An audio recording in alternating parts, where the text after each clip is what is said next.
যেহেতু 2টো নাগাদ আমরা পুরীতে পৌঁছে গেলাম, তাই প্রথম দিনে গিয়েই ওই স্নান করার সুযোগটা আর মিস করলাম না। গিয়েই জামা কাপড় চেঞ্জ করে চলে গেলাম ব্রিজে। আর একদম যেহেতু হোটেলের পাশে ব্রিজ, তাই দেখে মন তো চাইবেই যে একটু স্নানটা সেরে নিই।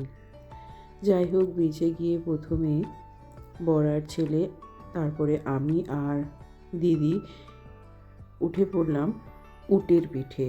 মরুভূমিতে না গিয়েও উটের পিঠে চড়ার অভিজ্ঞতাটা কিন্তু বেশ ভালো ছিল। তারপরেই আমরা সমুদ্রে নেমে পড়লাম লাফালাফি করতে।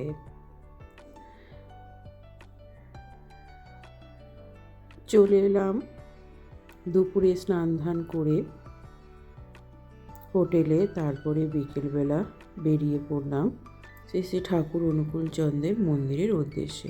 মন্দির চত্বরটা এতটাই সুন্দর ছিল যে মনে একটা আলাদা শান্তি এনে দিল। আমরা পুরীতে গিয়ে প্রথম দিন কী কী করলাম অবশ্যই তোমাদের কাছে একটা ছোট্ট ভিডিওর মাধ্যমে তুলে ধরলাম।